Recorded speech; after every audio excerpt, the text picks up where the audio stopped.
তখন ডার্কশাইন বলে, যদি উদ্দেশ্যের কথা বলি, আমার মনে পড়লো যে পুরিপুরি প্রিজনার জম্বি ম্যানকে দেখছিল বাজেভাবে। পুরিপুরি প্রিজনার বলে, আমি তো এটা ভাবছিলাম যে জম্বি ম্যান যদি আমরা হতো তাহলে কত ভালো হতো। আমি খতরনাক ক্রিমিনালদের সাথে থাকি তাই বলে আমি কাউকে মারি না। তখন চাইল্ড এম্পায়ার বলে, এখানে তুমি একজন জেল খাটা আসামি, যে যে কোনো জেল থেকে সহজেই বের হতে পারে। তোমার উপর আমরা কি করে ভরসা করব? পুরিপুরি প্রিজনার বলে, তুমি আমার উপর ভরসা করো না, এটা তো এক চোখের বিচার হলো। যদি এমনটা হয় তাহলে আমারও মাথায় কিছু আসছে। এরপর সে সাইতামাকে বলে, আমি তোমাকে আর জম্বিম্যানকে কথা বলতে শুনেছিলাম। তুমি জম্বিম্যানকে জিজ্ঞাসা করছিলে যে আমি যদি তোমাকে একটা ঘুষি মারি তাহলেও কি তুমি মরবে না? সাইতামা বলে, হ্যাঁ আমি জিজ্ঞাসা করছিলাম। জিনস আমাকে বলেছিল যে একটা গুজব আছে যে সে নাকি কখনো মরে না। তো জিনস বলে, আচ্ছা তুমি মাস্টার সাইতামার উপর সন্দেহ করছো এখন? এমনটা বলো না। চাইল্ড এবার বলে, দেখো আমি শুধু পসিবিলিটি দেখছি যে কি কি হতে পারে।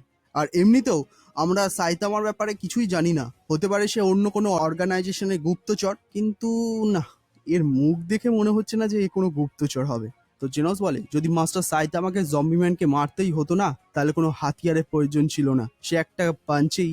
কিন্তু 1 মিনিট দাঁড়াও, এখানে জেনস তার মনে মনে ভাবতে থাকে, যদি মাস্টার সাইতামা এইটা জানতে চাইছিল যে জম্বিম্যান অমর, তাহলে সে তার পাঞ্চের বদলে অন্য কোনো হালকা জিনিস ব্যবহার করে দেখবে। আর মনে হয় সে এটা জানার জন্যই করতে পারে এমন কাজ। এরপর জিন্ন সাইতামাকে বলে, মাস্টার সাইতামা চিন্তা করো না, যেখানে আপনার কেস চলবে সেখানে আমি আপনার সাথে থাকবো। তখন সাইতামা চিৎকার করে আর বলে, না আমি কিছু করিনি। তো চাইল্ড এম্পায়ার বলে, আচ্ছা দাঁড়াও দাঁড়াও দাঁড়াও, এখানে অনেক লোক আছে এখনো। ফ্ল্যাশি ফ্ল্যাশ, যখন থেকে তুমি এই ডেড বডিটা দেখছো তখন থেকে কিন্তু তুমি কিছু বলোনি।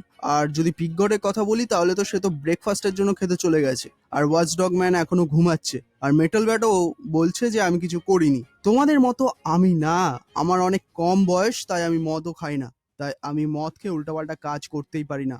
তখন ফ্ল্যাশি ফ্ল্যাশ বলে, কিন্তু তুমি সকাল থেকেই অনেক শান্ত আছো। মেটাল ব্যাট বলে, দেখো আমার সকালে ওঠার অভ্যাস নেই, সেই জন্য। অ্যাটমিক সামুরাই জিজ্ঞাসা করে যে সবার প্রথম বডি কে কে দেখেছে, তাহলে তো সেই খুনি হবে। ব্যাং বলে, সে তো একজন এখানকার কর্মী ছিল। তো সেই কর্মীটা বলে, আমাকেও অন্য কেউ এসে বলেছিল সে ছিল। তখন চাইল্ড আমার বলে, কে কে প্রথম বডি দেখেছে? তখন তো এখানে কিং বলে। আর চাইল্ড টেম্পারে বলে, আচ্ছা কিং তুমি, তাহলে তুমি প্রথমে কিছু বলনি কেন? তো কিং বলে, কেননা আমার থেকে কেউ কিছু জিজ্ঞাসাই করছিল না।